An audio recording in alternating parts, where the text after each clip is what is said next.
এদিকে আমার স্বামী যেদিকে বিদেশ যায় তার 2-3 দিন পরে দিয়ে আমার সাথে ওরা খুব খারাপ ব্যবহার করে, বলে যে তোর আমার প্রতিদিন হবে, না দিলে তোর আমি এ করবো সে করবো এরম করে।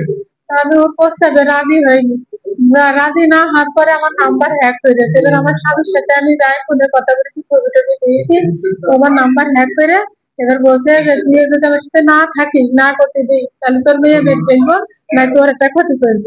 ডাউনলোড করুন ফুড কালেকশন অ্যাপ আর উপভোগ করুন 50% পর্যন্ত ছাড়। Food collection, we love to serve.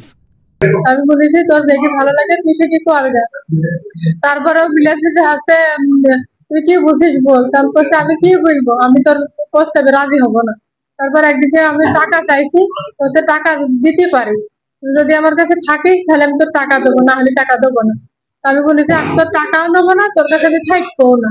তাই বলে আমি সিম পাল্টে ফেলেছি। এবার নাম্বার হ্যাক করে আমার স্বামীর সাথে যা ছবি টবি দিয়ে ফেলে, সেই ছবি কটা রেখে দিয়েছে, দিয়ে দোকানে দোকানে দেখি বেড়াচ্ছে।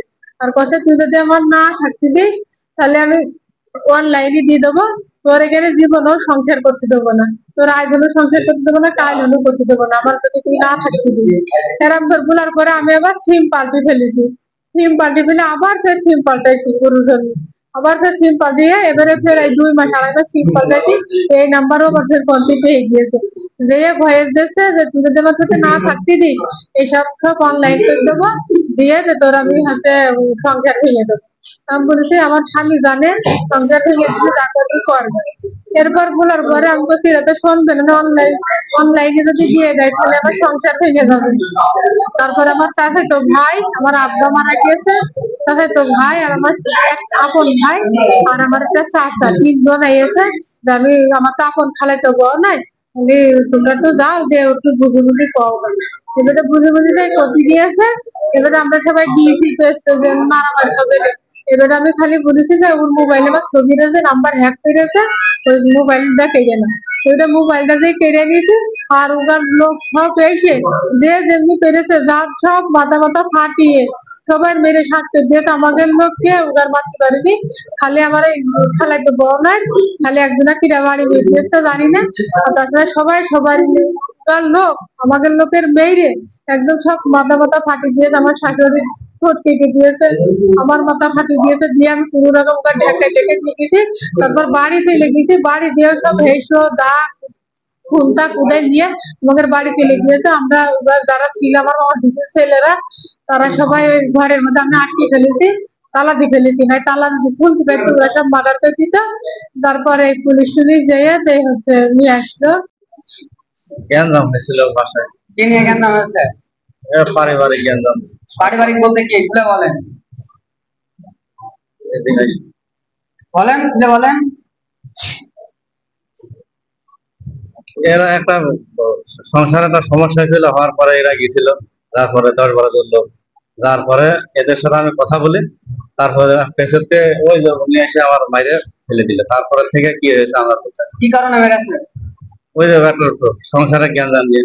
কি জ্ঞানদাম একটু ক্লিয়ার করেন তো। ওই ফোনে কথা বলা নেই। কার সাথে? ওই আমার শালের সাথে। আপনার শালের সাথে কথা বলে কি? আমি বলতাম, সে বলতো। সিম পাল্টাচ্ছে আমার জানিয়েছে, ওনার শ্বশুরের কাছে জানায়নি।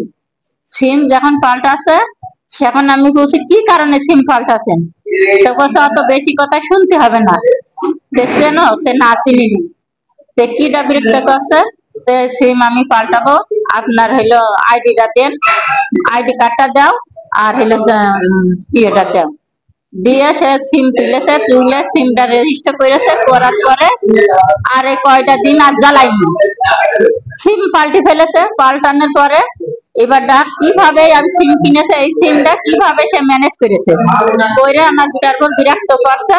বিরক্ত করার পরে কালকে গতকাল আমাদের কানে দিয়েছে, দেওয়ার পরে আমি তাহলে সিদ্ধান্ত করতে হবে।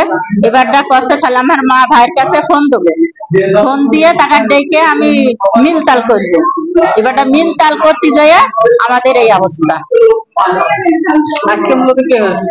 আজকে মিলতাল করতে যাই কে বা কারা মেরেছে?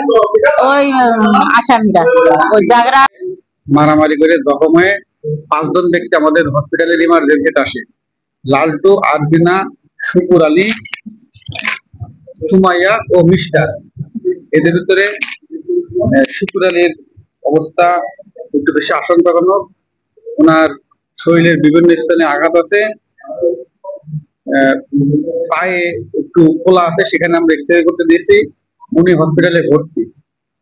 আর আরদিনা ওনার নিচের ঠোঁট কেটে গেছে, ওনাকে আমরা হসপিটালে ভর্তি দিয়েছি। লালটু ওনাকে আমরা হসপিটালে ভর্তি দিয়েছি। সুমাইয়ার মাথায় আঘাত হয়েছে, বমি করছে, সুমাইয়াকে সার্জারি বিভাগে ভর্তি আছে। আর মিস্টার ওনার অবস্থা বেশি আশঙ্কাজনক নয়, ওনার কনজারভেটিভ চিকিৎসা দেওয়া হয়েছে। সাপল বা বাঁশ এরকম কিছু দিয়ে আঘাত করা হয়েছে, ধারালো কোনো কিছু দিয়ে আঘাত হয় না।